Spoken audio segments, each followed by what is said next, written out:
ಒಂದಾನೊಂದು ಭಾಗದಲ್ಲಿ ವಿಜಯಪುರ ಅನ್ನುವುದೊಂದು ಪಟ್ಟಣ. ಆ ಪಟ್ಟಣದಲ್ಲಿ ಇಂದ್ರಪುರಿ ಅನ್ನುವ ಕಾಲೋನಿಯೊಂದಿರುತ್ತದೆ. ಆ ಕಾಲೋನಿಯಲ್ಲಿ ಒಂದು ಮನೆಯಲ್ಲಿ ರಮೇಶ್ ಅವನ ಹೆಂಡತಿ ಅನಾಮಿಕಾ ಇರ್ತಾರೆ. ರಮೇಶ್ ಒಂದು ಪ್ರೈವೇಟ್ ಕಂಪನಿಯಲ್ಲಿ ಸಾಧಾರಣ ಉದ್ಯೋಗಿ. ಅವರದ್ದು ಸಾದಾ ಸೀದಾ ಜೀವನ. ರಮೇಶ್ ಪಕ್ಕದ ಮನೆಯಲ್ಲಿ ಸುರೇಶ್ ಅವನ ಹೆಂಡತಿ ಅವನಿ ಇರುತ್ತಾರೆ. ಸುರೇಶ್ ಜೀವನ ಶೈಲಿ ಬಹಳ ಆಡಂಬರವಾಗಿರುತ್ತದೆ. ಒಂದು ದಿನ ಸಾಯಂಕಾಲ ರಮೇಶ್ ಆಫೀಸ್ನಿಂದ ಮನೆಗೆ ಬರ್ತಾನೆ. ಅವನ ಮುಖ ಬಹಳ ಬೇಸರದಿಂದಿರುತ್ತದೆ. ಏನ್ರಿ, ಯಾಕೆ ಅಷ್ಟು ಬೇಜಾರಿಂದಿದ್ದೀರಾ? ಆಫೀಸಲ್ಲಿ ಕೆಲಸದ ಒತ್ತಡ ಹೆಚ್ಚಾಗಿತ್ತಾ? ಆಫೀಸ್ ಗಲಾಟೆ ಅಲ್ಲ ಅನಾಮಿಕಾ, ನಮ್ಮ ಬದುಕನ್ನ ನೋಡ್ತಾ ಇದ್ರೆ ನನಗೆ ಬೇಜಾರಾಗುತ್ತೆ. ಬೆಳಿಗ್ಗೆನೆ ಆ ಸುರೇಶನ್ನ ನೋಡಿದೆ. ಅವನು ಹೊಸದಾಗಿ 60 ಇಂಚಸ್ ಟಿವಿ ಕೊಂಡ್ಕೊಂಡಿದ್ದಾನೆ. ಅದನ್ನ ಡೆಲಿವರಿ ಅವರು ತರ್ತಾ ಇದ್ರೆ ಕಾಲೋನಿಯವರೆಲ್ಲ ವಿಚಿತ್ರವಾಗಿ ನೋಡ್ತಾ ಇದ್ರು. ನಮ್ಮನ್ನು ನೋಡಿದ್ರೆ ಆ ಹಳೆ ಡಬ್ಬಾ ಟಿವಿ. ನನಗೆ ನಾಚಿಕೆ ಆಗುತ್ತೆ. ಅದ್ರಲ್ಲಿ ಏನಿದೆ, ನಮ್ ಟಿವಿ ಚೆನ್ನಾಗಿ ಕೆಲಸ ಮಾಡುತ್ತಲ್ಲ, ವಾರ್ತೆ ಬರ್ತಾ ಇದೆ, ಸಿನಿಮಾ ಬರ್ತಾ ಇದೆ, ಅಷ್ಟು ಮಾತ್ರಕ್ಕೆ ನಾಚಿಕೆ ಪಟ್ಕೊಳ್ಳೋದೇನು? ನಿಂಗೆ ಅರ್ಥವಾಗಲ್ಲ ಅನಾಮಿಕಾ. ಪ್ರಪಂಚ ಬಹಳ ಬದಲಾಗಿ ಹೋಗಿದೆ. ನಮ್ಮ ಹತ್ರ ಏನಿದೆ ಅಂತಲ್ಲ, ನಾವು ಹೊರಗೆ ಹೇಗೆ ಕಾಣಿಸ್ತೀವಿ ಅನ್ನೋದೇ ಮುಖ್ಯ. ಸುರೇಶನ ನೋಡು, ನನಗಿಂತ 2 ವರ್ಷ ಜೂನಿಯರ್, ಆದ್ರೆ ಅವನ ದರ್ಜೆ ನೋಡು. ಈ ದಿನ ಸಾಯಂಕಾಲ ಅವ್ರ ಮನೆಗೆ ಪಾರ್ಟಿಗೆ ಕರೆದಿದ್ದಾನೆ. ನಾನು ಬರಲ್ಲ ಅಂತ ಹೇಳ್ದೆ. ಯಾಕೆ ಹೋಗಲ್ಲ ಅಂದ್ರೆ? ಕೆಳದಾಗ ಹೋಗದೆ ಇದ್ರೆ ಚೆನ್ನಾಗಿರಲ್ವಲ್ಲ? ಯಾವ ಮುಖ ಇಟ್ಕೊಂಡು ಹೋಗ್ಬೇಕು? ನಾನು ಹಾಕೊಳ್ಳೋ ಬಟ್ಟೆ ನೋಡು, ಅವನ್ ಹಾಕೊಳ್ಳೋ ಬಟ್ಟೆ ನೋಡು. ಪಾರ್ಟಿಗೆ ಅಲ್ಲಿ ಎಲ್ರು ಕಾರಲ್ಲಿ ಬರ್ತಾರೆ. ನಾವು ಹಳೆ ಸ್ಕೂಟರ್ ಮೇಲೆ ಹೋದ್ರೆ ಮನೆ ಹತ್ರ ವಾರ್ಚ್ ಮೋಡ್ ಕೂಡ ಒಳಗಡೆ ಬಿಡೋದಿಲ್ಲ. ನಮಗೂ ಒಂದು ಕಾರ್ ಇದ್ರೆ ಚೆನ್ನಾಗಿರುತ್ತೆ. ಏನು ಅಂದ್ರೆ, ನೀವು ಬಹಳ ಅತಿಯಾಗಿ ಆಲೋಚಿಸ್ತಾ ಇದ್ದೀರಾ. ಮನುಷ್ಯನಿಗೆ ಬೆಲೆ ಕೊಡೋರು ಬಟ್ಟೆ ಕಾರು ನೋಡೋದಿಲ್ಲ, ನಮ್ಮ ನಡವಳಿಕೆ ನೋಡ್ತಾರೆ. ನಾವು ಇದ್ದದ್ರಲ್ಲೇ ತೃಪ್ತಿಯಾಗಿದ್ದೀವಿ.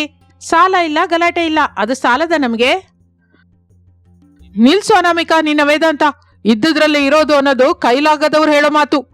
ನನಗೆ ಸುರೇಶನ ಹಾಗೆ ಬದುಕಬೇಕು ಅಂತಿದೆ. ಈ ದಿನನೇ ನಿರ್ಣಯಿಸ್ತಾ ಇದ್ದೀನಿ. ನಾವು ಕೂಡ ಕಾರ್ ಕೊಂಡ್ಕೋತೀನಿ ಅಷ್ಟೇ. ಕಾರ ನಮ್ಗ? ಏನು ಅಂದ್ರೆ, ನಿಮ್ಮ ಸಂಬಳ ಮನೆ ಖರ್ಚಿಗೆ ಸಾಕಾಗಲ್ಲ. ಇನ್ನು ಕಾರ್ ಕೊಂಡ್ಕೊಂಡ್ರೆ ಪೆಟ್ರೋಲ್ಗೆ ರಿಪೇರಿಗೆ ದುಡ್ಡೆಲ್ಲಿಂದ ಬರುತ್ತೆ? ಅದೇ ನಿಂಗೆ ಗೊತ್ತಿಲ್ಲದ ಬಿಸ್ನೆಸ್ ಸೀಕ್ರೆಟ್. EMI ತಿಂಗಳು ಸ್ವಲ್ಪ ಸ್ವಲ್ಪ ಕಟ್ಟಿದ್ರೆ ಸಾಕು. ಕಾರು ನಮ್ಮ ಮನೆ ಮುಂದಿರುತ್ತೆ. ಒಂದು 5 ಲಕ್ಷ ಪರ್ಸನಲ್ ಲೋನ್ ತಗೋತೀನಿ. ಸ್ವಲ್ಪ ಕಾರಿಗೆ ಡೌನ್ ಪೇಮೆಂಟ್ ಕಟ್ಟಿ ಮಿಕ್ಕ ದುಡ್ಡಿನಿಂದ ನಮ್ಮ ಮನೆಯೊಳಗೆ ಹೊಸ ಸೋಫಾ ಸೆಟ್ಟು, ದೊಡ್ಡ ಟಿವಿ ಇವೆಲ್ಲ ಕೊಂಡ್ಕೊಳ್ಳೋಣ. ಬೇಡರಿ, ಸಾಲು ಮಾಡಿ ದರ್ಪ ತೋರ್ಸೋದೇನಕ್ಕೆ? ಬರೋ ಸಂಬಳದಲ್ಲಿ ಅರ್ಧ EMIಗೆ ಹೋದ್ರೆ ನಾವು ತಿನ್ನೋದೇನು? ನಮ್ಗೆ ಅನಾರೋಗ್ಯ ಬಂದ್ರೆ ಪರಿಸ್ಥಿತಿ ಏನ್ರಿ? ನೀನ್ ಯಾವಾಗ್ಲೂ ಹೀಗೆ ಅಶುಭವಾಗಿ ಮಾತಾಡ್ಬೇಡ. ಸುರೇಶ್ ಹಾಗೆ ಕೊಂಡ್ಕೋತಾ ಇದ್ದಾನೆ. ಅವನು ಮ್ಯಾನೇಜ್ ಮಾಡಬಲ್ಲ ಅಂದ್ರೆ ನಾನು ಮಾಡಲಾರೇನಾ? ಸಮಾಜದಲ್ಲಿ ಗೌರವ ಬೇಕು ಅಂದ್ರೆ ಇಷ್ಟಾದ್ರೂ ರಿಸ್ಕ್ ತಗೋಬೇಕು. ನಾಳೆ ನಾನು ಬ್ಯಾಂಕ್ ಅವ್ರಿಗೆ ಫೋನ್ ಮಾಡ್ತಾ ಇದ್ದೀನಿ ಅಷ್ಟೇ. ಅನಾಮಿಕಾ ಎಷ್ಟು ಹೇಳಿದರೂ ರಮೇಶ್ ಕೇಳಿಸ್ಕೊಂಡಿಲ್ಲ. ಮಾರನೇ ದಿನನೇ ಲೋನ್ ಪ್ರೋಸೆಸ್ ಶುರು ಮಾಡುತ್ತಾನೆ. ಒಂದು ವಾರದಲ್ಲಿ ಮನೆ ಮುಂದೆ ಒಂದು ಹೊಸ ಕಾರು ಬಂದು ನಿಲ್ಲುತ್ತದೆ. ಮನೆಯೊಳಗೆ ಹೊಸ ಸೋಫಾ, ದೊಡ್ಡ ಟಿವಿ ಕೂಡ ಬರುತ್ತೆ. ರಮೇಶ್ ಮುಖದಲ್ಲಿ ಒಂದು ಬೆಳಕು ಬರುತ್ತದೆ. ಆದರೆ ಅನಾಮಿಕಳ ಮುಖದಲ್ಲಿ ಮಾತ್ರ ಆಂದೋಲನ ಇರುತ್ತೆ. ಒಂದು ಭಾನುವಾರ ಬೆಳಿಗ್ಗೆ, ಹೇ ರಮೇಶ್, ಕಂಗ್ರಾಟ್ಸ್, ಕಾರ್ ಚೆನ್ನಾಗಿದೆ. ಯಾವ ಮಾಡೆಲ್? ಥ್ಯಾಂಕ್ ಯು ಸುರೇಶ್, ಇದು ಟಾಪ್ ಮಾಡೆಲ್. ನಿನ್ನ ಕಾರಿಗಿಂತ ಸ್ವಲ್ಪ ಲೇಟೆಸ್ಟ್ ವರ್ಷನ್. ಫೀಚರ್ಸ್ ಎಲ್ಲ ತುಂಬಾ ಚೆನ್ನಾಗಿದೆ. ಗ್ರೇಟ್. ನೋಡಿದ್ಯಾ, ಲೈಫ್ ಅಂದ್ರೆ ಹೀಗಿರ್ಬೇಕು, ಎಂಜಾಯ್ ಮಾಡಬೇಕು. ಅಂದ ಹಾಗೆ ಈ ವೀಕೆಂಡ್ ನಾವು ಒಂದು ಟೂರ್ ಪ್ಲಾನ್ ಮಾಡೋಣವಾ?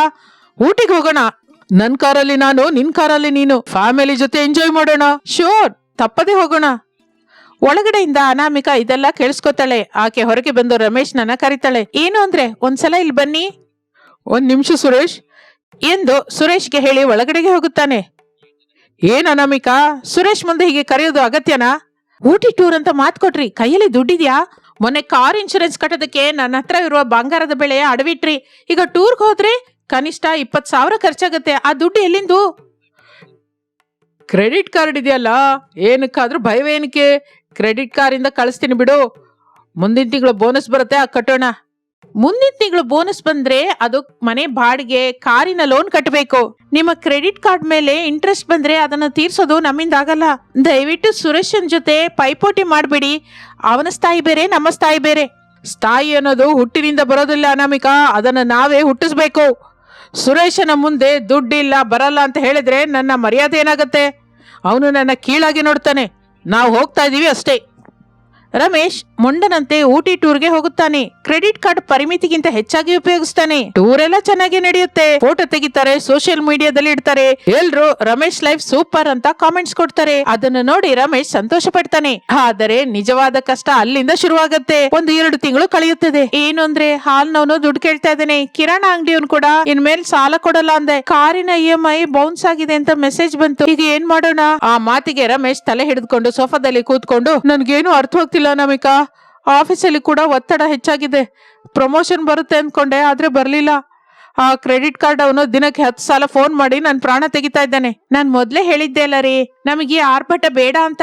ಈಗ ನೋಡಿ ನಮಗೆ ಮನಃಶಾಂತಿ ಇಲ್ಲದೆ ಹೋಯ್ತು. ಕನಿಷ್ಠ ಕಾರಾದ್ರೂ ಮಾರಾಣವಾ, ಸ್ವಲ್ಪ ಭಾರವಾದ್ರೂ ಕಡಿಮೆ ಆಗುತ್ತೆ.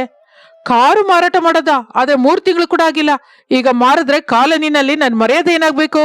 ಆ ಸುರೇಶ್ ನೋಡಿದ್ರೆ ನಗಲ್ವಾ? ಸಾಮರ್ಥ್ಯವಿಲ್ಲದನ್ನು ಕೊಂಡ್ಕೊಂಡ ಈಗ ಮಾರಾಟ ಮಾಡ್ತಾ ಇದ್ದಾನೆ ಅಂತ ವ್ಯಂಗ್ಯ ಮಾಡಲ್ವಾ? ಪ್ರಾಣ ಹೋದ್ರೂ ಪರವಾಗಿಲ್ಲ ಹೊರತು ಕಾರ್ ಮಾತ್ರ ಮಾರಲ್ಲ. ಇನ್ನೊಂದು ಪರ್ಸನಲ್ ಲೋನ್ ಆಪ್ ನೋಡಿದೀನಿ, ಅದನ್ನ ತಗೊಂಡು ಈ ತಿಂಗಳು ಕಳಿತೀನಿ. ಸಾಲದ ಮೇಲೆ ಸಾಲ, ಇದು ಸುಳಿರಿ, ಇದ್ರಲ್ಲಿ ಹೂತೋಗ್ತೀವಿ. ಸುರೇಶ್ ಏನ್ ಅಂದ್ಕೊಂಡ್ರೆ ನಮ್ಗೇನು ರೀ? ನಮ್ ಬದುಕು ನಮ್ದು. ನೀನು ಬಾಯಿ ಮುಚ್ಚು, ನಂಗೊತ್ತು ಏನ್ ಮಾಡ್ಬೇಕು ಅಂತ.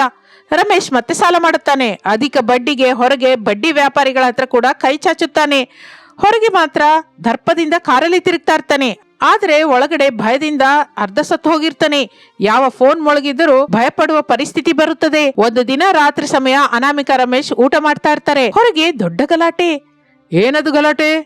ಆ ಸುರೇಶ್ ಅವರ ಮನೇಲಿ ಯಾವಾಗ್ಲೂ ಪಾರ್ಟಿನೇ ಅಲ್ಲ ಇರೋದು. ಈ ದಿನ ಏನೋ ಅರ್ಚಾಟ ಕೇಳಿಸ್ತಾ ಇದೆ. ಯಾರೋ ಗಟ್ಟಿಯಾಗಿ ಅರಿಸ್ತಾ ಇದ್ದಾರೆ. ಬನ್ನಿ ನೋಡೋಣ. ಇಬ್ಬರು ಹೊರಗೆ ಬರುತ್ತಾರೆ. ಸುರೇಶ್ ಮನೆ ಮುಂದೆ ಒಂದು ಪೊಲೀಸ್ ಜೀಪ್, ಕೆಲವು ಜನ ಬಡ್ಡಿ ವ್ಯಾಪಾರಿಗಳು, ಬ್ಯಾಂಕ್ ರಿಕವರಿ ಏಜೆಂಟ್ಗಳು ನಿಂತಿರುತ್ತಾರೆ. ಕಾಲೋನಿ ಜನವೆಲ್ಲ ಅಲ್ಲಿ ಗುಂಪುಗೂಡುತ್ತಾರೆ. ಏನಾಯ್ತು? ಸುರೇಶನ ಮನೆಗೆ ಪೊಲೀಸ್ ಯಾಕೆ ಬಂದಿದ್ದಾರೆ ಎಂದು ಅಂದುಕೊಳ್ಳುತ್ತಾ ರಮೇಶ್ ಆ ಗುಂಪೊಳಗೆ ಹೋಗುತ್ತಾನೆ. ಅಲ್ಲಿ ದೃಶ್ಯ ನೋಡಿ ಶಾಕ್ ಆಗುತ್ತಾನೆ. ಯಾವಾಗಲೂ ದರ್ಪದಿಂದ ಸೂಟು ಬೂಟಲ್ಲಿರುವ ಸುರೇಶ್ ಹರಿದ ಬಟ್ಟೆಗಳಿಂದ ತಲೆ ತಗ್ಗಿಸಿಕೊಂಡು ನಿಂತಿರ್ತಾನೆ. ಆ ಪಕ್ಕದಲ್ಲಿ ಅವನಿ ಅಳ್ತಾ ನಿಂತಿರ್ತಾಳೆ. ಮನೆಯೊಳಗಿರುವ ಸಾಮಾನನ್ನು ರಿಕವರಿ ಏಜೆಂಟ್ಗಳು ಹೊರಗೆ ಹಾಕ್ತಾ ಇರ್ತಾರೆ. ಏನಯ್ಯ ಸುರೇಶ್, ಸುಳ್ಳು ಹೇಳಿ ನನ್ನ ಹತ್ರ 10 ಲಕ್ಷ ತಗೊಂಡೆ, ವ್ಯಾಪಾರದಲ್ಲಿ ಇಡ್ತೀನಿ ಅಂತ. ಕಡೆಗೆ ನೋಡಿದ್ರೆ ಎಲ್ಲ ಮಜಾ ಮಾಡಿದೆ. ಈಗ ದುಡ್ಡಿಲ್ಲ ಅಂದ್ರೆ ಹೇಗಾಗುತ್ತೆ? ಈ ಮನೆ ಕೂಡ ಬ್ಯಾಂಕಲ್ಲಿ ಅಡವಿಟ್ಟಿದೆ ಅಂತ ಗೊತ್ತು. ನೀನೆಷ್ಟು ದೊಡ್ಡ ಮೋಸಗಾರ ಅಂತ ಈಗ ಅರ್ಥವಾಯ್ತು. ಸುರೇಶ್, ಈಗಲೇ ನಿನ್ ಮೇಲೆ 3 ಚೆಕ್ ಬೌನ್ಸ್ ಕೇಸ್ ಇದೆ. ಮರ್ಯಾದೆಗೆ ಸ್ಟೇಷನ್ಗೆ ಬಾ. ಸರ್ ಪ್ಲೀಸ್ ಸರ್, ನನಗೆ ಸ್ವಲ್ಪ ಟೈಮ್ ಕೊಡಿ. ನನ್ನ ಮರ್ಯಾದೆ ತೆಗಿಬೇಡಿ, ನಾನು ಕಟ್ತೀನಿ. ಮರ್ಯಾದೆನಾ? ನಿನಗೆ ಮರ್ಯಾದೆ ಕೂಡ ಇದೆಯಾ? ಊರಿನವರ ಹತ್ರ ಎಲ್ಲ ಸಾಲ ಮಾಡಿ ಆಡಂಬರದಿಂದ ಬದುಕೋದು ಒಂದು ಮರ್ಯಾದೆನಾ? ಈ ಕಾರು, ನಿನ್ನ ಬಟ್ಟೆ, ನಿನ್ನ ಪಾರ್ಟಿಗಳು ಎಲ್ಲ ಎರವಲು ತಂದಿದ್ದೆ ಅಲ್ವಾ? ನಿಂದು ಎರವಲು ತಂದ ಜೀವನನೇ ಅಲ್ವಾ? ಸ್ವಂತ ದುಡ್ಡು 1 ರೂಪಾಯಿ ಕೂಡ ಇಲ್ಲ. ಬಿಲ್ಡಪ್ ಮಾತ್ರ ಕೋಟಿಗಳಲ್ಲಿದೆ. ರಮೇಶ್ ಆ ಮಾತನ್ನು ಕೇಳಿ ನಡಿಗೆ ಹೋಗುತ್ತಾನೆ. ಎರವಲು ತಂದೆ ಜೀವನ, ಆ ಮಾತು ಅವನ ಎದೆಯಲ್ಲಿ ಚೂರಿ ಹಾಗೆ ಚುಚ್ಕೊಳ್ಳುತ್ತೆ. ಸುರೇಶ್ ನನ್ನ ನೋಡ್ತಾ ಇದ್ರೆ ಅವನ ಭವಿಷ್ಯತ್ತು ಕನ್ನಡಿಲೇ ನೋಡ್ಕೊಂಡ ಹಾಗಿರುತ್ತದೆ. ಪೊಲೀಸರು ಸುರೇಶ್ನನ್ನು ಜೀಪಿಗೆ ಹತ್ತಿಸ್ಕೊಂಡು ಕರ್ಕೊಂಡು ಹೋಗ್ತಾರೆ. ಅವನೇ ಬಾಗಿಲಲ್ಲಿ ಕುಸಿದು ಬಿದ್ದು ಅಳ್ತಾ ಇರ್ತಾಳೆ. ಕಾಲೋನಿಯಲ್ಲಿರುವವರೆಲ್ಲರೂ ತರತರದಿಂದ ಮಾತಾಡ್ತಾ ಇರ್ತಾರೆ. ನೋಡಿದ್ರಾ ಎಷ್ಟು ದರ್ಪದಿಂದಿದ್ರು? ಎಲ್ಲ ಸುಳ್ಳು ಸುಳ್ಳು ಅನ್ನೋ ಮಾತು. ಸಾಲ ಮಾಡಿ ಆರ್ಪಡಕ್ಕೆ ಹೋದ್ರೆ ಇದೇ ಇರುತ್ತೆ. ಇದ್ದುದ್ರಲ್ಲಿ ತಿಂದು ಇರೋದ್ ಬಿಟ್ಟು ಈ ಶೋಕಿ ಏನಕ್ಕೋ. ರಮೇಶ್, ಅನಾಮಿಕಾ ಮೌನವಾಗಿ ಮನೆಗೆ ಬರುತ್ತಾರೆ. ರಮೇಶ್ ಸೋಫಾದಲ್ಲಿ ಕುಸಿಯುತ್ತಾನೆ. ಅವನಿಗೆ ಬೆವರು ಬರ್ತಾ ಇರುತ್ತದೆ. ಅನಾಮಿಕಾ ಅವನಿಗೆ ನೀರ್ ತಂದು ಕೊಡ್ತಾಳೆ. ಅನಾಮಿಕಾ, ನೋಡಿದ್ಯಾ? ತುಂಬಾ ದುಃಖವೆನಿಸುತ್ತೆ, ಆದ್ರೆ ಭಯ ಕೂಡ ಆಗ್ತಾ ಇದೆ. ನಾವು ಕೂಡ ಅದೇ ದಾರಿಲಿ ಹೋಗ್ತಾ ಇದ್ದೀವಲ್ಲ. ನಿಜನೇ ಅನಾಮಿಕಾ, ಸುರೇಶ್ ನನಗೆ ಆದರ್ಶ ಅಂದ್ಕೊಂಡೆ. ಅವನ ಲೈಫ್ ಸ್ಟೈಲ್ ನೋಡಿ ಅಸೂಯೆ ಪಟ್ಟೆ. ಆದ್ರೆ ಅದು ಆನಂದ ಅಲ್ಲ, ಒಂದು ಹುಚ್ಚು ಅಂತ ನನಗೀಗ ಅರ್ಥವಾಯ್ತು. ಸಮಾಜದ ಮುಂದೆ ಅವನು ದೋಷಿಯಾಗಿ ನಿಂತಿದ್ದಾನೆ. ಆ ಬಡ್ಡಿ ವ್ಯಾಪಾರಿ ಅಂದ ಮಾತು ನನಗೆ ಅಂದಾಗಿದೆ. ಈಗಲಾದ್ರೂ ತಪ್ಪಿ ಹೋಗಿದ್ದೇನೂ ಇಲ್ಲ ರೀ, ನಾವು ಜಾಗ್ರತೆ ಪಡೋಣ. ಹೌದು, ಈ ಕ್ಷಣವೇ ನಾನು ನಿರ್ಣಯ ತಗೊಂಡಿದ್ದೀನಿ. ನಾಳೆ ಬೆಳಿಗ್ಗೆನೆ ಕಾರನ್ನ ಮಾರ್ತೀನಿ. ಎಷ್ಟು ಬಂತು ಅಷ್ಟನ್ನ ಬ್ಯಾಂಕಿಗೆ ಕಟ್ತೀನಿ. ನಿಜವಾಗಿನ ರೀ? ನಿಜವಾಗಿ ಅನಾಮಿಕಾ, ಕಾರ್ ಹೋದ್ರೆ ಹೋಯ್ತು. ನಮಗೆ ಮನಃಶಾಂತಿ ಮುಖ್ಯ. ಈ ಹೊಸ ಟಿವಿ, ಸೋಫಾ ಇದು ಕೂಡ ಮಾರಾಟ ಮಾಡೋಣ. ನಮ್ಮ ಹಳೆ ಜೀವನವೇ ಚೆನ್ನಾಗಿತ್ತು. ಕಡಿಮೆ ಸಂಬಳವಾದ್ರೂ ರಾತ್ರಿ ಹಾಯಾಗಿ ನಿದ್ರೆ ಹೋಗ್ತಾ ಇದ್ವಿ. ನಾಲ್ವರು ಏನಂತಾರೋ ಅಂತ ಭಯಪಟ್ಟು ಬದುಕೋದು ನರಕ. ನಾಲ್ವರು ನಮ್ಮ ಕಷ್ಟದಲ್ಲಿ ಪಾಲು ಹಂಚ್ಕೊಳ್ಳಲ್ಲ, ನಮ್ಮ ಸಾಲ ತೀರ್ಸಲ್ಲ. ನಮಗೆ ಈ ಮಾತು ಸಾಕು ರೀ, ನಾವು ಕಷ್ಟಪಡೋಣ, ಇರೋ ಸಾಲನ ತೀರ್ಸೋಣ, ಮತ್ತೆ ಆನಂದದಿಂದ ಬದುಕೋಣ. ಮಾರನೇ ದಿನ ಬೆಳಿಗ್ಗೆ ರಮೇಶ್ ತನ್ನ ಕಾರನ್ನು ಮಾರಲಿಕ್ಕೆ ಇಡುತ್ತಾನೆ. ಕಾಲೋನಿಯಲ್ಲಿ ಕೆಲವರು ಕೇಳ್ತಾರೆ, ಏನ್ ರಮೇಶ್ ಅವರೇ, ಹೊಸ ಕಾರನ್ನ ಈಗಲೇ ಮಾರಾಟ ಮಾಡ್ತಾ ಇದ್ದೀರಾ? ಏನಾಯ್ತು? ನನ್ನ ಸಾಮರ್ಥ್ಯಕ್ಕೆ ಮೀರಿದ ಭಾರ ಸರ್, ನಡೀಲಾರ್ದೆ ಹೋಗ್ತಾ ಇದ್ದೀನಿ, ಅದಕ್ಕೆ ಮಾರ್ತಾ ಇದ್ದೀನಿ. ಆರ್ಭಟಕ್ಕಿಂತ ಪ್ರಶಾಂತತೆಯೇ ಮುಖ್ಯ ಅಲ್ವಾ? ಆ ಮಾತನ್ನು ಕೇಳಿದ ವ್ಯಕ್ತಿ ಆಶ್ಚರ್ಯ ಹೋಗುತ್ತಾನೆ, ಆದರೆ ಗೌರವದಿಂದ ನೋಡ್ತಾನೆ. ನಿಜವೇ ಸರ್, ಆ ಧೈರ್ಯ ಎಲ್ರಿಗೂ ಇರೋದಿಲ್ಲ. ಒಳ್ಳೆ ಕೆಲಸ ಮಾಡ್ತಾ ಇದ್ದೀರಾ. ಆ ದಿನ ಮಧ್ಯಾಹ್ನ ಅನಾಮಿಕಾ ಕಾರು ಮಾರಿದ ದುಡ್ಡಿನಿಂದ ಅರ್ಧ ಸಾಲ ತೀರಿ ಹೋಯ್ತು. ಸೋಫಾ ಟಿವಿ ಮಾರಿದ ದುಡ್ಡಿಂದ ಕ್ರೆಡಿಟ್ ಕಾರ್ಡ್ ಸಾಲ ತೀರಿಸ್ದೆ. ಒಳ್ಳೆ ಕೆಲಸ ಮಾಡಿದ್ರಿ ರೀ, ನಾವಿನ್ನೂ ಪ್ರಶಾಂತವಾಗಿರ್ಬೋದು. ಒಂದು ತಿಂಗಳ ನಂತರ ಅನಾಮಿಕಾ ರಮೇಶ್ ಇಬ್ಬರು ಮನೆ ಜಗಲಿ ಮೇಲೆ ಕೂತ್ಕೊಂಡು ಟೀ ಕುಡಿತಾ ಇರ್ತಾರೆ. ಅನಾಮಿಕಾ, ಈಗ ಹೇಗ ಅನಿಸ್ತಾ ಇದೆ? ಕಾರ್ ಇಲ್ಲ, ದೊಡ್ಡ ಟಿವಿ ಇಲ್ಲ, ತುಂಬಾ ಹಾಯಾಗಿದೆ ರೀ. ನಿನ್ನೆ ರಾತ್ರಿ ನೀವೆಷ್ಟು ಗಾಢವಾಗಿ ನಿದ್ದೆ ಹೋಗಿದ್ರಿ, ನೆನ್ಪಿದ್ಯಾ? ಆ ನಿದ್ರೆ ಕೋಟಿ ರೂಪಾಯಿ ಕೊಟ್ರು ಸಿಗೋದಿಲ್ಲ. ಹೌದು ಅನಾಮಿಕಾ, ಆ ಸುರೇಶನ ಸಂಘಟನೆ ನನ್ನ ಕಣ್ಣು ತೆರೆಯಿಸ್ತು. ನಾವು ಯಾರನ್ನೂ ಇಂಪ್ರೆಸ್ ಮಾಡಬೇಕಾಗಿಲ್ಲ, ನಮಗಾಗಿ ನಾವು ಬದುಕಿದ್ರೆ ಸಾಕು. ಎರವಲು ತಂದ ಜೀವನ ಯಾವತ್ತಾದ್ರೂ ಕುಸಿದು ಹೋಗುತ್ತೆ. ಸ್ವಂತ ಬುನಾದಿ ಮೇಲೆ ಕಟ್ಟಿಕೊಂಡ ಜೀವನವೇ ನಿಲ್ಲುತ್ತದೆ. ಅಷ್ಟರಲ್ಲಿಯೇ ಪಕ್ಕದ ಮನೆಗೆ ಯಾರೋ ಬಾಡಿಗೆಗೆ ಬರುತ್ತಾರೆ. ಆ ಹೊಸ ವ್ಯಕ್ತಿ ಬೆಲೆ ಬಾಳುವ ಬೈಕ್ ಮೇಲೆ ಬಂದು ಇಳಿಯುತ್ತಾನೆ. ಅವನ ಕೈಯಲ್ಲಿ ಹೊಸ ಐಫೋನ್ ಇರುತ್ತೆ. ಹಲೋ ರೀ, ನನ್ನ ಹೆಸರು ಕಾರ್ತಿಕ್, ಸಾಫ್ಟ್ವೇರ್ ಇಂಜಿನಿಯರ್. ಈ ಬೈಕ್ ಮೊನ್ನೆನೆ ಕೊಂಡ್ಕೊಂಡೆ, EMI ಇಂದ ರೀ. ಲೈಫ್ನ ಎಂಜಾಯ್ ಮಾಡ್ಬೇಕಲ್ಲ. ಅನಾಮಿಕಾ ರಮೇಶ್ ಒಬ್ಬರ ಮುಖವನ್ನೊಬ್ಬರು ನೋಡ್ಕೊಂಡು ನಗ್ತಾರೆ. ಪಾಪ, ಇವನು ಕೂಡ ಮತ್ತೊಂದು ಸುರೇಶ್ ಆಗಿ ಬದಲಾಗ್ತಾ ಇದ್ದಾನೆ. ದೇವ್ರೇ, ಇವನಿಗೆ ಕೂಡ ಬೇಗದಲ್ಲಿ ಜ್ಞಾನೋದಯ ಮಾಡಿಸು ಎಂದು ರಮೇಶ್ ಮನಸ್ಸಿನಲ್ಲಿ ಅಂದ್ಕೋತಾನೆ. ಆದರೆ ಹೊರಗೆ ಮಾತ್ರ, ಕಂಗ್ರಾಟ್ಸ್ ಅಪ್ಪ, ಜಾಗೃತಿಯಾಗಿರು, ಲೈಫ್ ಅನ್ನ ಎಂಜಾಯ್ ಮಾಡು, ಆದ್ರೆ ಸಾಲದಿಂದಲ್ಲ. ಆ ಸಾಯಂಕಾಲ ಸೂರ್ಯ ಅಸ್ತಮಿಸುತ್ತಾ ಇರುವಾಗ ರಮೇಶನ ಮನೆ ಚಿಕ್ಕದಾಗಿದ್ದರೂ ಅದರಲ್ಲಿ ಬೆಳಗುತ್ತಿರುವ ದೀಪ ಮಾತ್ರ ಬಹಳ ಪ್ರಕಾಶವಂತವಾಗಿ ಪ್ರಶಾಂತವಾಗಿ ಬೆಳಗುತ್ತಾ ಇರುತ್ತದೆ. ಪಕ್ಕದವರನ್ನು ನೋಡಿ ನಮ್ಮ ಜೀವನವನ್ನು ಬದಲಾಯಿಸಿಕೊಳ್ಳಬಾರದು. ಸಾಲ ಮಾಡಿ ಬರುವ ಆನಂದ ತಾತ್ಕಾಲಿಕ, ಅದರಿಂದ ಬರುವ ದುಃಖ ಮಾತ್ರ ಶಾಶ್ವತ. ನಮಗಿರುವುದರಲ್ಲಿ ತೃಪ್ತಿಯಾಗಿ ಬದುಕುವುದು ನಿಜವಾದ ಐಶ್ವರ್ಯ. ಇದು ಇಂದಿನ ಕತೆ. ಮತ್ತೊಂದು ಆಸಕ್ತಿಕರವಾದ ಕತೆ ಜೊತೆ ಮತ್ತೆ ಸೇರೋಣ. ಅಲ್ಲಿಯವರೆಗೂ ವಿರಾಮ. ನಮಸ್ತೆ. ಶಾರದಾ ಪ್ರಸಾದ್ ದಂಪತಿಗಳಿಗೆ ಇಬ್ಬರು ಗಂಡು ಮಕ್ಕಳು, ರಮೇಶ್, ಸುರೇಶ್. ದೊಡ್ಡ ಮಗ ರಮೇಶನ್ಗೆ ಪಟ್ಟಣದಲ್ಲಿ ಕೋಟೀಶ್ವರರ ಮಗಳು ಅನಾಮಿಕಳ ಜೊತೆ ಮದುವೆ ಮಾಡಿರುತ್ತಾರೆ. ಅನಾಮಿಕಾ ಹುಟ್ಟಿದ ಮನೆ ಅಂದ್ರೆ ಆಸ್ತಿ ಪಾಸ್ತಿ, ಕಾರು, ಬಂಗಲೆಗಳು ನೆನಪಿಗೆ ಬರುತ್ತೆ. ಇನ್ನು ಎರಡನೇ ಮಗ ಸುರೇಶನ್ಗೆ ದೂರದ ಬಂಧುಗಳಾದ ಹುಡುಗಿ ಬಡ ಕುಟುಂಬಕ್ಕೆ ಸೇರಿದ ಅವನಿಯ ಜೊತೆ ಮದುವೆ ಮಾಡುತ್ತಾರೆ. ಲೋಕದ ದೃಷ್ಟಿಯಲ್ಲಿ ಅನಾಮಿಕಾ ದರ್ಪದಿಂದ, ಅವನಿ ಸಾಧು ನಡವಳಿಕೆಯಿಂದ ಇರಬೇಕಾಗಿತ್ತು. ಆದರೆ ಮನೆಯಲ್ಲಿ ಪರಿಸ್ಥಿತಿ ತಾರುಮಾರು. ಅನಾಮಿಕಾ ಅಡುಗೆ ಮನೆಯಿಂದ ಕಾಫಿ ಕಪ್ನಿಂದ ಹೊರಗೆ ಬರ್ತಾಳೆ. ಅತ್ತೆ, ಕಾಫಿ ತಗೊಳ್ಳಿ, ಈ ದಿನ ಚಳಿ ಹೆಚ್ಚಾಗಿದೆ ಅಲ್ವಾ? ಶುಂಠಿ ಹಾಕಿ ಮಾಡಿದೀನಿ, ಮಾವಯ್ಯ ಎದ್ರಮ್ಮ ಅನಾಮಿಕಾ. ಪಾಪ, ಅವರಿಗೆ ಚಳಿ ತಡಿತಾ ಇಲ್ಲ, ರಗ್ಗು ಹೊದ್ಕೊಂಡು ಕೂತಿದ್ದಾರೆ. ನೀನು ಬೆಳಗ್ಗೆನೆ ಎದ್ದು ಸ್ನಾನ ಮಾಡಿ ಆಗ್ಲೇ ಕಾಫಿ ಕೂಡ ರೆಡಿ ಮಾಡಿದ್ಯಾ? ಹೌದು ಅತ್ತೆ, ರಮೇಶ್ ಅವ್ರಿಗೆ ಆಫೀಸ್ಗೆ ಲೇಟ್ ಆಗ್ತಾ ಇದೆಯಲ್ಲ, ಅವರು ಕೆಲಸ ಮಾಡ್ಕೊಳ್ಳೋದು ನನ್ ಕೆಲ್ಸ ಅಲ್ವಾ ಅತ್ತೆ? ಕೋಟೀಶ್ವರರ ಮನೇಲಿ ಹುಟ್ಟಿದ್ಯಾ, ಹುಟ್ಟಿದ ಮನೆಯಲ್ಲಿ ಕೆಲಸದವ್ರು ಇದ್ದಿದ್ರಿಂದ ಗ್ಲಾಸ್ ಕೂಡ ಎತ್ತಿಟ್ಟವಳಲ್ಲ ನೀನು. ಆದ್ರೆ ಇಲ್ಲಿ ನಮ್ಮ ಮನೆಯಲ್ಲಿ ಇಷ್ಟೊಂದು ಚಾಕ್ರಿ ಮಾಡ್ತಾ ಇದ್ಯಾ. ಸಂತೋಷ ತಾಯಿ. ಇಷ್ಟಕ್ಕೂ ನಿನ್ನ ವಾರ್ಗಿತಿ ಅವನು ಎದ್ಲಾ? ಇಲ್ಲ ಅತ್ತೆ, ಇನ್ನು ಮಲಗೆ ಇದ್ದಾಳೆ, ಚಳಿ ಅಲ್ವಾ? ಪಾಪ, ಹೇಳಲಾರ್ದೆ ಹೋಗ್ತಾ ಇದ್ದಾಳೆ. ಚಳಿ ನಿಂಗಿಲ್ವಮ್ಮ? ನೀನು AC ರೂಮಲ್ಲಿ ಬೆಳೆದವಳು, ಅದೇನು ಗುಡಿಸಲಲ್ಲಿ ಬೆಳೆದವಳು. ಅವಳಿಗೆ ಚಳಿ ಅಭ್ಯಾಸವಿರಬೇಕು, ನಿಂಗೆ ಕಷ್ಟವಾಗಿರ್ಬೇಕು. ಆದ್ರೆ ಎಲ್ಲ ಇಲ್ಲಿ ವಿಚಿತ್ರವಾಗಿದೆ. ಇಷ್ಟರಲ್ಲಿ ಅವನಿಯ ರೂಮಿನ ಬಾಗಿಲು ತೆಗೆಯುತ್ತದೆ. ಅವನಿ ಬೇಸರಿಕೆಯಿಂದ ಕೂದಲನ್ನು ಚಿತ್ರ ವಿಚಿತ್ರವಾಗಿ ಮಾಡಿಕೊಂಡು ಮೇಲೆ ಒಂದು ಬೆಲೆ ಬಾಳುವ ಬ್ಲಾಂಕೆಟ್ ಹೊತ್ಕೊಂಡು ಹೊರಗೆ ಬರ್ತಾಳೆ. ಹಬ್ಬ, ಏನತ್ತೆ ನಿಮ್ ಗಲಾಟೆ? ಬೆಳಿಗ್ಗೆನೆ ನಿಮ್ ಮಾತು, ನಿದ್ರೆನೆ ಬರ್ತಾ ಇಲ್ಲ. ಬೆಳಗಾಗೋಗಿದೆ ಅವನಿ. ಮನೆ ಸೊಸೆ ಎದ್ದು ಮುಖ ತೊಳ್ಕೊಳ್ಳದೆ ಏನೋ ಆ ಮಾತುಗಳು? ಅನಾಮಿಕಳನ್ನು ನೋಡಿ ಕಲ್ತ್ಕೋ. ನಿಮ್ಮ ದೊಡ್ಡ ಸೊಸೆಗೆ ಕೆಲಸ ಮಾಡೋದಕ್ ಬಿಡಿ. ಆಕೆಗೆ ಹೇಗೋ ಚಿಕ್ಕಂದಿನಿಂದ ಕೆಲಸ ಮಾಡಿದ ಅಭ್ಯಾಸ ಇಲ್ವಲ್ಲ. ಈಗ ಕೆಲಸ ಮಾಡೋದು ಹೊಸದು, ಆದ್ರಿಂದ ಹಾಯಾಗಿ ಮಾಡ್ತಾಳೆ. ನಮಗೆ ಚಿಕ್ಕಂದಿನಿಂದ ಕಷ್ಟಗಳೇ ಅಲ್ವಾ, ಈಗ ಸ್ವಲ್ಪ ಸುಖ ಪಡೋದಕ್ ಬಿಡಿ. ಅವನಿ, ಕಾಫಿ ಕೊಡು ಅಂತ್ಯಾ?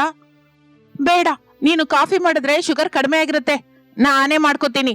ಆದ್ರೂ ಈ ಚಳಿನಲ್ಲಿ ಅಡುಗೆ ಮನೆಯಲ್ಲಿ ನಾನೇ ಮಾಡ್ಕೊಂಡ್ರೆ ನನ್ ಕೈ ಹಾಳಾಗ್ ಹೋಗುತ್ತೆ. ಸುರೇಶನ್ಗೆ ಹೊರಗಡೆಯಿಂದ ಟಿಫಿನ್ ತಗೊಂಬ ಅಂತೀನಿ. ಸುರೇಶ್ ಸಂಪಾದನೆ ಎಲ್ಲ ಹೋಟೆಲ್ಗೆ ಸುರಿತ್ಯಾ? ಮನೆಯಲ್ಲಿ ಅನಾಮಿಕಾ ಬಿಸಿ ಬಿಸಿಯಾಗಿ ಉಪ್ಮಾ ಮಾಡಿದಾಳೆ, ಹೋಗು ತಿನ್ನು. ಉಪ್ಮಾನ? ಛೀ, ಬಡವರ ಟಿಫಿನ್. ನನಗೆ ದೋಸೆ ಬೇಕು. ಅವನಿಯ ನಡವಳಿಕೆ ನೋಡಿ ಶಾರದಂಗೆ ಸಿಟ್ಟು ಬರುತ್ತದೆ. ಬಡತನದಿಂದ ಬಂದರೂ ಅಹಂಕಾರ ಮಾತ್ರ ನೆತ್ತಿ ಮೇಲೆ ಹತ್ಕೊಂಡಿರುತ್ತೆ. ಅನಾಮಿಕಾ ಧನವಂತಳಾದರೂ ಎಲ್ಲರ ಜೊತೆ ಹೊಂದ್ಕೊಂಡಿರ್ತಾಳೆ. ಒಂದು ಸಾಯಂಕಾಲದ ವೇಳೆ ಪ್ರಸಾದ್ ಹಾಲ್ನಲ್ಲಿ ಕೆಮ್ಕೋತಾ ಕೂತಿರ್ತಾನೆ. ಅವನಿಗೆ ಚಳಿ ಜ್ವರ ಶುರುವಾಗುತ್ತದೆ, ನಡುಗ್ತಾ ಇರ್ತಾನೆ. ಹಬ್ಬಬ್ಬಾ ಶಾರದಾ, ಮೈ ಸುಡ್ತಾ ಇದೆ ಕಣೆ, ಚಳಿ ನಿಲ್ತಾ ಇಲ್ಲ. ಥರ್ಮಾಮೀಟರ್ ಇದ್ರೆ ಜ್ವರ ನೋಡೆ. ಅಯ್ಯೋ, ಜ್ವರವಾಗಿದೆಯೇನ್ರಿ? ಈಗಲೇ ನೋಡ್ತೀನಿ ಎಂದು ಹಣೆ ಮೇಲೆ ಕೈ ಇಟ್ಟು, ಅಮ್ಮೋ ಬೆಂಕಿ ಹಾಕಿ ಸುಡ್ತಾ ಇದೆ ಅಲ್ರಿ. ಇಷ್ಟರಲ್ಲಿ ಅನಾಮಿಕಾ ಓಡ್ಕೊಂಡು ಬರ್ತಾಳೆ. ಮಾವೇನವ್ರೆ, ಗಾಬರಿ ಆಗ್ಬೇಡಿ, ತಗೊಳ್ಳಿ, ಮೊದ್ಲು ಈ ಪ್ಯಾರಾಸಿಟಮಲ್ ಹಾಕೊಳ್ಳಿ, ಈ ಬಿಸಿನೀರು ಕೊಡಿರಿ, ನಾನು ತಲೆಗೆ ವಿಕ್ಸ್ ಹಚ್ತೀನಿ.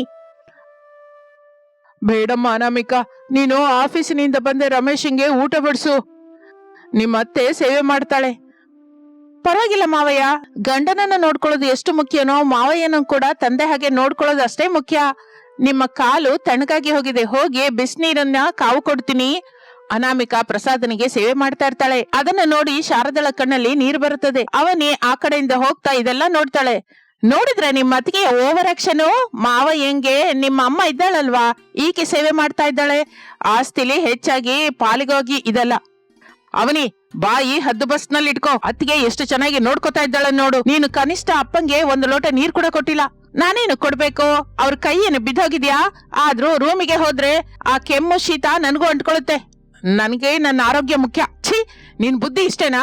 ಬಡವರ ಮನೆಯಲ್ಲಿ ಹುಟ್ಟಿದ್ಯಾ ಅಂತ ಮಾಡ್ಕೊಂಡೆ ಹೊರತು ನಿನ್ನ ಮನಸ್ಸು ಇಷ್ಟು ಬಡವಳಾಗಿರುತ್ತೆ ಅಂತ ನಂಗೆ ಗೊತ್ತಿಲ್ಲ. ನನ್ನ ಹುಟ್ಟುತನದ ಬಗ್ಗೆ ಮಾತಾಡಿದ್ರೆ ಮರ್ಯಾದೆಗಿರಲ್ಲ. ಹೋಗಿ ನಿಮ್ಮಪ್ಪಂಗೆ ಟ್ಯಾಬ್ಲೆಟ್ಸ್ ಕೊಡಿ, ಹೋಗಿ. ಮಾರನೇ ದಿನ ಪ್ರಸಾದನಿಗೆ ಜ್ವರ ಇನ್ನೂ ಕಡಿಮೆ ಆಗಲಿಲ್ಲ. ಡಾಕ್ಟರ್ ಬಂದು ನೋಡಿ ಹೋಗುತ್ತಾರೆ, ವಿಶ್ರಾಂತಿ ತಗೋಂತಾರೆ. ಅನಾಮಿಕಾ ಅಡಿಗೆ ಮನೇಲಿ ಎಲ್ಲರಿಗೆ ಅಡಿಗೆ ಮಾಡುತ್ತಾ ಮಧ್ಯ ಮಧ್ಯದಲ್ಲಿ ಮಾವಯ್ಯನಿಗೆ ಕಷಾಯ ಕೊಡ್ತಾ ಇರ್ತಾಳೆ. ಅತ್ತೆ, ಮಾವಯ್ಯಂಗೆ ಗಂಜಿ ಮಾಡಿದ್ದೀನಿ, ನೀವು ಕೊಟ್ಬಿಡಿ, ನಾನು ಇಷ್ಟೊಳಗೆ ಬಟ್ಟೆ ಒಗಿತೀನಿ. ಈ ದಿನ ನಮ್ಮ ಕೆಲಸದವಳು ಬಂದಿಲ್ಲ. ಬೇಡ ಅನಾಮಿಕಾ, ಈ ಚಳಿಯಲ್ಲಿ ಆ ತಣ್ಣ ನೀರಿನಲ್ಲಿ ಬಟ್ಟೆ ಒಗಿದ್ರೆ ನಿಂಗ್ ಕೂಡ ಜ್ವರ ಬರುತ್ತೆ. ಆಮನಿನ ಒಗಿ ಅಂತ ಹೇಳು, ಅವಳು ಖಾಲಿಯಾಗಿ ಇದ್ದಾಳಲ್ಲ. ಅವನಿನ್ ಕೇಳಿದ್ರೆ ಜಗಳ ಆಡ್ತಾಳತ್ತೆ. ಪರವಾಗಿಲ್ಲ, ನಾನೇ ಮಾಡ್ತೀನಿ. ಅನಾಮಿಕಾ ಹಿಂದೆ ಹಿತ್ತಲಿಗೆ ಹೋಗುತ್ತಾಳೆ. ಅಲ್ಲಿ ಕೊಳಾಯಿ ಹತ್ತಿರ ರಾಶಿಯಾಗಿ ಬಟ್ಟೆಗಳಿರುತ್ತದೆ. ಅವನಿ ಅಲ್ಲಿ ನಿಂತ್ಕೊಂಡು ನೋಡ್ತಾ ಇರ್ತಾಳೆ. ಬಂದ್ಯ ಮಹಾರಾಣಿ, ಆ ಬಟ್ಟೆ ಎಲ್ಲ ಒಗದ್ಬೇಡು. ನನ್ನ ರೇಷ್ಮೆ ಸೀರೆ ಕೂಡ ಇದೆ, ಜಾಗೃತಿಯಾಗಿ ಹೋಗಿ. ಬಣ್ಣ ಬೇರೆ ಆದ್ರೆ ಬಿಡಲ್ಲ. ಅವನಿ, ಕನಿಷ್ಠ ನಿನ್ ಬಟ್ಟೆ ಆದ್ರೂ ನೀನ್ ಒಕ್ಕಬೋದಲ್ಲ. ಅತ್ತೆಗೆ ಮಾವ ಹಿಂಗೆ ನಾನು ಸೇವೆ ಮಾಡ್ತಾ ಇದ್ದೀನಿ, ನನ್ಗೆ ಕೆಲಸ ಹೆಚ್ಚಾಗಿದೆ. ಓಹೋ, ನೀನು ರಿಚ್ ಅಲ್ವಾ, ಆ ಮಾತ್ರ ಅಹಂಕಾರ ಇರುತ್ತೆ. ನೀನು ಈ ಮನೆಗೆ ದೊಡ್ಡ ಸೊಸೆ ಅಂದ್ರೆ ಎಲ್ರ ಕೆಲ್ಸ ನೀನೇ ಮಾಡ್ಬೇಕು, ಅದು ನಿನ್ ಜವಾಬ್ದಾರಿ. ನಾನು ಚಿಕ್ಕ ಸೊಸೆ, ಮುದ್ದಾಗಿರೋದು ನನ್ ಹಕ್ಕು. ಜವಾಬ್ದಾರಿ ಅಂದ್ರೆ ಗುಲಾಮತನ ಅಲ್ಲ ಅವನಿ. ನಾವು ವಾರಗಿತ್ತಿಯರಿರ್ಬೋದು, ಕೆಲ್ಸಗಳನ್ನ ಹಂಚ್ಕೋಬೇಕು. ನನಗೆ ನೀತಿ ಹೇಳ್ಬೇಡ, ನನ್ಗೂ ಚಳಿ ಆಗ್ತಾ ಇದೆ, ನಾನು ನೀರಲ್ಲಿ ಕೈ ಇಡಲ್ಲ. ನೀನು ಒಗಿದೇ ಇದ್ರೆ ನಾನು ಅತ್ತೆಗೆ ಹೇಳ್ತೀನಿ, ನೀನು ನನ್ಗೆ ಕೆಲಸ ಮಾಡುವಂತ ಒತ್ತಾಯ ಮಾಡ್ತಿದ್ದೀ ಅಂತ. ಸರಿ ಅವನಿ, ನಿನ್ ಇಷ್ಟ. ನಿನ್ನ ಮನಸ್ಸು ಬದಲಾಗುವ ದಿನ ಒಂದಿನ ಬರುತ್ತೆ. ಅನಾಮಿಕಾ ತಣ್ಣ ನೀರಿನಲ್ಲಿ 1 ಗಂಟೆ ಹೊತ್ತು ಬಟ್ಟೆ ಒಗೆಯುತ್ತಾಳೆ. ಆಕೆ ಕೈಗಳು ಕೆಂಪಾಗಿ ಕಂದಿ ಹೋಗುತ್ತದೆ. ನಡುಗುತ್ತಲೇ ಕೆಲಸ ಪೂರ್ತಿ ಮಾಡುತ್ತಾಳೆ. ಅನಾಮಿಕಳನ್ನು ಎಲ್ಲರೂ ಮೆಚ್ಚಿಕೊಳ್ಳುತ್ತಾ ಇದ್ರೆ ಅವನಿ ತಡಿಲಾರದೆ ಹೋಗ್ತಾಳೆ.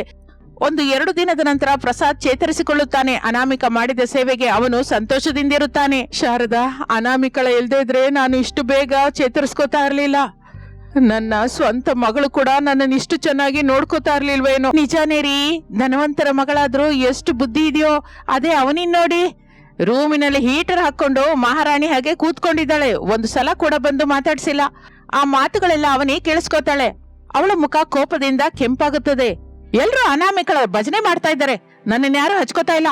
ಈಗ ಮಾಡ್ತೀನಿ, ನನ್ನ ಪ್ರತಾಪ ತೋರಿಸ್ತೀನಿ. ಆ ಅನಾಮಿಕಳ ಹತ್ರ ಸೇವೆ ಮಾಡಿಸ್ಕೋತೀನಿ, ಆಗಲಾದ್ರೂ ನನ್ನ ಹೊಟ್ಟೆ ಊರಿ ತಪ್ಪೋದಿಲ್ಲ. ಅವನಿ ತಕ್ಷಣ ತನ್ನ ರೂಮ್ ಒಳಗೆ ಹೋಗಿ ಬೆಡ್ಶೀಟ್ ಅನ್ನ ಹೊತ್ಕೊಂಡು ಮಲ್ಕೋತಾಳೆ. ಥರ್ಮಾಮೀಟರ್ ನ ಬಿಸಿ ಬಿಸಿ ಕಪ್ಪಲ್ಲಿ ಇಟ್ಟು ಅದನ್ನ ಪಕ್ಕದಲ್ಲಿ ಇಟ್ಕೋತಾಳೆ. ಅಮ್ಮ, ಅಪ್ಪ, ಚಳಿಗೆ ನಡುಗ್ತಾ ಇದ್ದೀನಿ, ರಕ್ಷಿಸಿ. ಸುರೇಶ್ ಅಲ್ಲಿಗೆ ಓಡ್ಕೊಂಡು ಬರ್ತಾನೆ. ಏನಾಯ್ತು ಅವನಿ, ಯಾಕೆ ಹೇಗೆ ಅರಿಸ್ತಾ ಇದೀಯಾ? ಸುರೇಶ್, ಮೈ ಸುಟ್ಟು ಹೋಗ್ತಾ ಇದೆ, ಜ್ವರ 140 ಡಿಗ್ರಿ ಇದೆ, ನೋಡಿ ಥರ್ಮಾಮೀಟರ್ ಎಂದು ಬಿಸಿ ಮಾಡಿದ ಥರ್ಮಾಮೀಟರ್ನ ತೋರಿಸುತ್ತಾಳೆ. ಸುರೇಶ್ ಭಯಪಟ್ಟು ಹೋಗಿ, ಅಮ್ಮೋ, ನಿಜಾನೇ ಬಹಳ ಹೆಚ್ಚಾಗಿದೆ, ಅಮ್ಮ ಅಮ್ಮ. ಶಾರದಾ, ಅನಾಮಿಕಾ, ಪ್ರಸಾದರು ಎಲ್ಲರೂ ಅಲ್ಲಿಗೆ ಬರುತ್ತಾರೆ.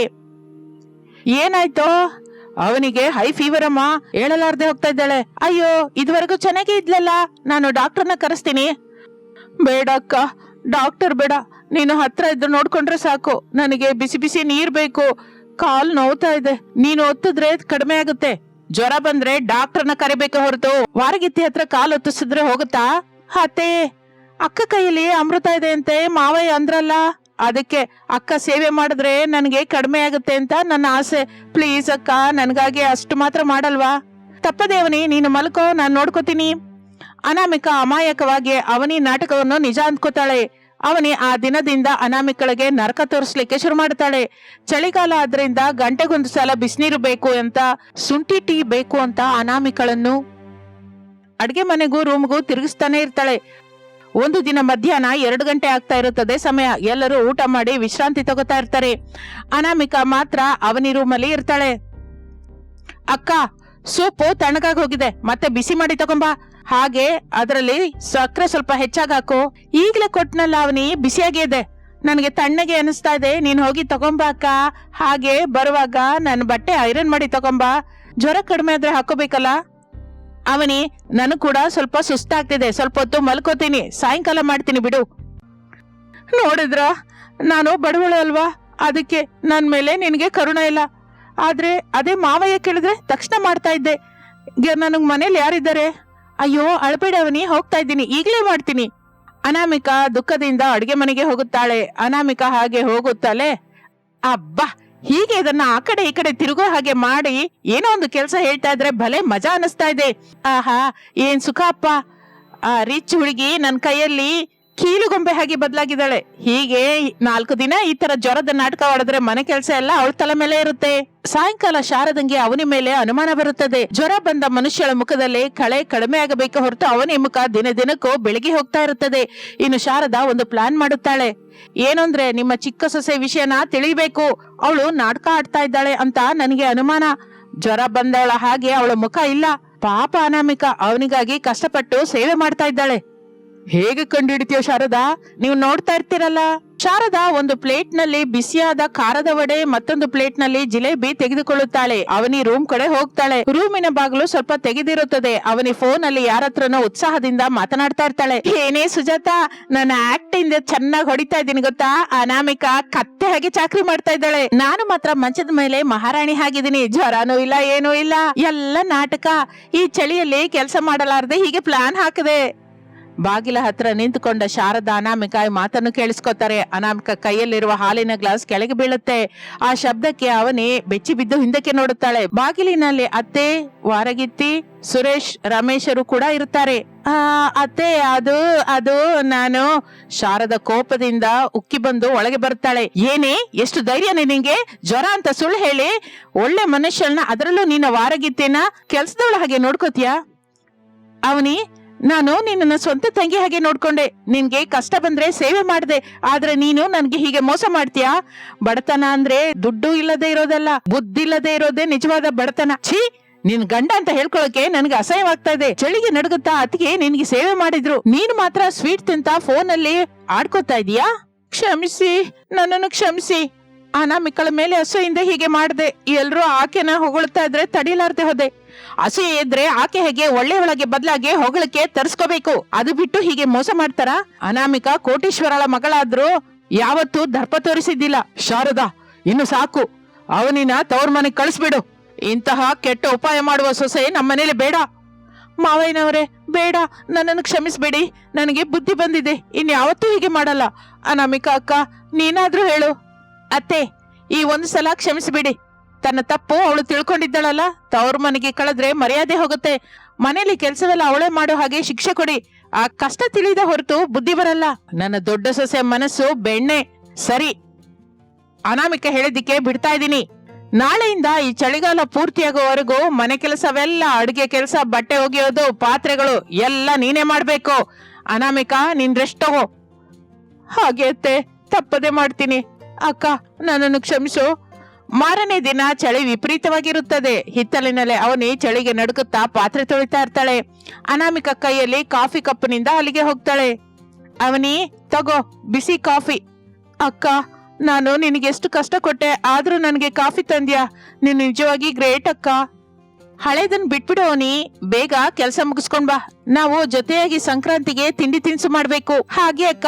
ಹಾಗೆ ಚಳಿಗಾಲದಲ್ಲಿ ಆ ಮನೆಯಲ್ಲಿ ಮನುಷ್ಯರು ಮಾತ್ರವೇ ಅಲ್ಲ, ಅವನಿ ಮನಸ್ಸಿನಲ್ಲಿ ಅಹಂಕಾರವನ್ನು, ಅಸೂಯೆಯನ್ನು ಕೂಡ ಕರಗಿಸಿ ಬಿಡುತ್ತದೆ. ಇದು ಇಂದಿನ ಕತೆ. ಮತ್ತೊಂದು ಆಸಕ್ತಿಕರ ಕತೆ ಜೊತೆ ಮತ್ತೆ ಸೇರೋಣ. ಅಲ್ಲಿವರೆಗೂ ವಿರಾಮ. ನಮಸ್ತೆ.